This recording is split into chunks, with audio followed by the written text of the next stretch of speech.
tell me what this is. Joy Behar was trying to say that I believe in dragons. This guy, Joe Rogan, who believes in dragons. He said, I checked it. I checked it. And the lady goes, did you double check this? She goes, I checked it. He believes in dragons. Did you triple source that? Yes, I did. When you're worried about losing your job and you're worried about podcasts taking over and who's the source of news, and we said Donald Trump was Hitler, but half the country disagreed with us and he won, and this is and Joe Rogan believes in dragons. Joe Rogan finally fired back at Joy Behar after she claimed he believes in dragons, and his response was absolutely hilarious. He didn't hold anything back, and honestly, it was the perfect comeback. But before we get into that, let's talk about Kamala Harris for a moment. After blowing through $1.5 billion in just 100 days, losing the election in brutal fashion, and reportedly ending up $20 million in debt, she's already thinking about another presidential run in 2028. Seriously, you can't make this stuff up. But before we jump into the video, make sure to hit that like button, subscribe to the channel if you haven't already, and turn on notifications so you never miss an upload. Now let's get into it. First, take a look at this clip from The View, where Joy Behar tries to smear Joe Rogan with a completely ridiculous claim, saying he believes in dragons. Watch this. But I think that that's why people like our show, because they know that we are checked by ABC News. But We're checked by everybody. Yeah, I mean, if we're wrong, we have, you know, the legal note here. The human legal. But we went from Walter Cronkite, basically, to this guy, Joe Rogan, who believes in dragons. I checked it. He believes in dragons? He believes in dragons. Did you triple source that? Yes, I did. And he also thinks that dragons, like I guess like dinosaur-y type of animals, roamed the earth when people did. So this is the type of really, really bad information that's going out there. So after claiming that The View is a trusted source of facts because everything is supposedly checked by ABC, Joy Behar immediately turns around and makes a claim that obviously wasn't checked at all. Why? Because the entire thing was taken completely out of context and wasn't true whatsoever. But then Joe Rogan responded to the whole situation, and honestly, his reaction was pure gold. I had to read the thing about The View because I just thought it was funny. What's That's The View? the only reason why I read that about me. Dragon lover. Joy Behar was trying to say that I believe in dragons. Wait, what is this? I just heard about it. I checked it. And the lady goes, did you double check this? She goes, I checked it. He believes in dragons. Should be like you think they lived Sasquatch, alongside of bitch. people. This is the most important part. This is right after she was saying, we are run by ABC News. You should trust us, not Joe Rogan, who believes in dragons. So she by saying we should trust them because they're double checked by ABC News, and then making the stupidest fucking statement. Like you didn't listen to what I said. Yeah, it's completely hypocritical. Right before making that comment about Joe Rogan, Joy Behar is sitting there saying, we're factual, we're checked, we're reliable, basically telling the audience they should trust everything said on The View. Then, seconds later, she says something that was completely false and could have been fact-checked in 5 minutes. The irony is unbelievable. Let's be honest, this show has built a reputation for fear-mongering, pushing misleading narratives, and constantly creating division. Meanwhile, Joe Rogan has never claimed to be some official news source. He hosts conversations with experts from different fields and often explores interesting what-if discussions based on topics those guests bring up. In that specific conversation, he was talking with a wildlife biologist about how different cultures around the world have similar dragon stories and depictions. The discussion was simply about whether those legends could have been inspired by real animals, like giant reptiles or massive alligators. At no point did Joe Rogan seriously claim dragons were real or say he believed they actually existed. Now here's Joe Rogan explaining the real context behind that conversation. Something Joy Behar easily could have looked into or had ABC fact-check for her, but clearly didn't. Why? Because the goal was to paint him as some conspiracy theorist with a dangerous platform spreading misinformation. My position is it's probably crocodiles or some big Komodo dragon or some big lizard that did kill people. Touched one.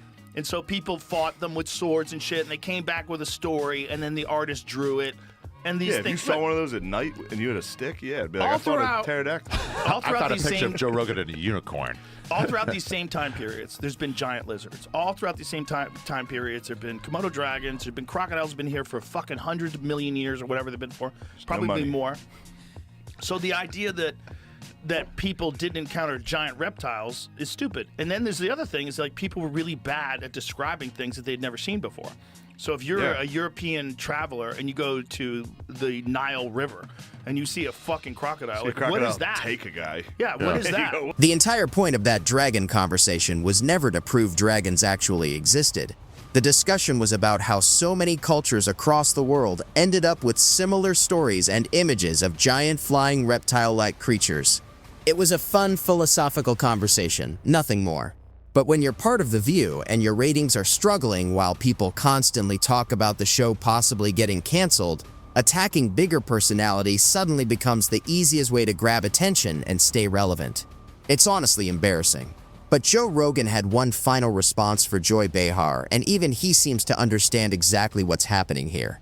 At the end of the day, it feels like they're trying to protect their image, protect their careers, and hold on to those comfortable TV jobs where they can sit around, laugh, argue, and act like they're delivering serious journalism while pushing completely misleading narratives. When you're worried about losing your job and you're worried about podcasts taking over and who's the source of news and we said Donald Trump was Hitler, but half the country disagreed with us and he won and this is fucking great and Joe Rogan believes in dragons.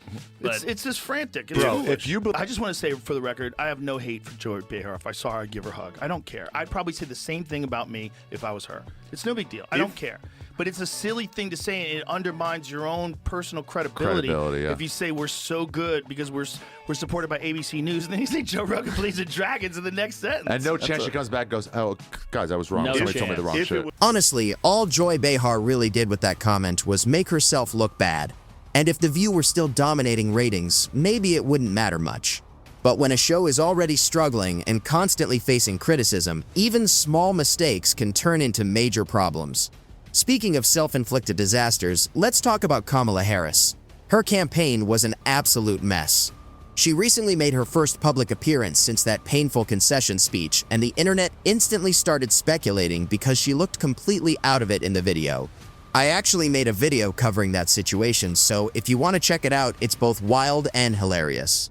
But even after the campaign burned through $1.5 billion, reportedly ended up $20 million in debt, and got crushed in the election, some people inside the Democratic Party still think running her again is somehow a smart move. Now listen to this Democrat strategist on MSNBC explaining what he believes could be next for Kamala Harris and her political future. What else can you report, I should say, about what the Vice President is planning to do as a second act? You know, first, she has to decide what to do, right? What we know is that over the holidays, both Thanksgiving when she was in Hawaii and then wherever she ends up going, spending time with family for Christmas, those are some of the conversations that they're going to have, both with family and senior aides and advisors. The very first step that she has to figure out is what does it look like to be her while Donald Trump is president again? If we remember, one of the reasons why she became so popular was because of her interactions in committee hearing rooms with Bill Barr or any other nominee from President Trump. So is she going to continue out of office being the tip of the spear of the resistance? Her speech yesterday to supporters and also her concession speech all kind of had the same theme, which is she's sticking around, which that's exactly what she's telling friends and allies that she's calling and thanking them for their support over the last few months. So that's step one. Then it's deciding what does the next part of her future look like. Is it political? Does she go and run a think tank? Does everything on the table?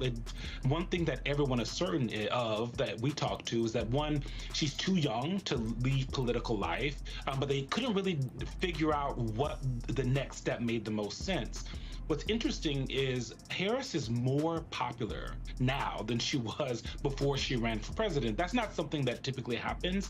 And when you talk to Democrats, not many of them are blaming her for the loss, right? They know that it was 107 days, and they nitpick about some of the other things, but it wasn't her as a candidate that they weren't impressed by. And so when you look at 2028 and the names that are kind of bounced around, she has the biggest name ID of any of them for obvious reasons. California governor, also on the table. She's wanted that job for a long time. It would be the most power that she's had in elected office, but there is the sense around some of her allies and aides that it might be a step back, right? Publicly, right? Her as vice president, almost being president, and then going back to be governor of a state. And that's one of the things that they're tussling with right now. Personally, I thought after that brutal election loss, we probably wouldn't be seeing much of Kamala Harris anymore. But apparently, there's still talk about her staying in politics, and if that's the case, maybe California can keep her there. I really don't understand why some people are still pretending she was this amazing candidate who simply ran out of time or somehow wasn't responsible for losing. Let's be honest, most Americans already made up their minds about her long before Election Day. The campaign struggled because she came across as forced, scripted, and disconnected from regular voters. A lot of the support around her campaign felt less like genuine excitement for Kamala and more like opposition to Donald Trump. Her biggest campaign message centered around abortion rights, but even that argument had major problems politically. Roe v. Wade had already been overturned, and the issue had been pushed back to the states. Even if she wanted federal legislation, she still would have needed support from Congress, and that simply wasn't going to happen with Republicans controlling major parts of government. So the issue she pushed hardest was something many voters believed she realistically couldn't deliver on anyway. And now people are talking about her potentially running for governor of California like it's some natural next step. But after serving as vice president and nearly becoming president, that absolutely feels like a political downgrade. That's not moving forward, that's clearly moving backward.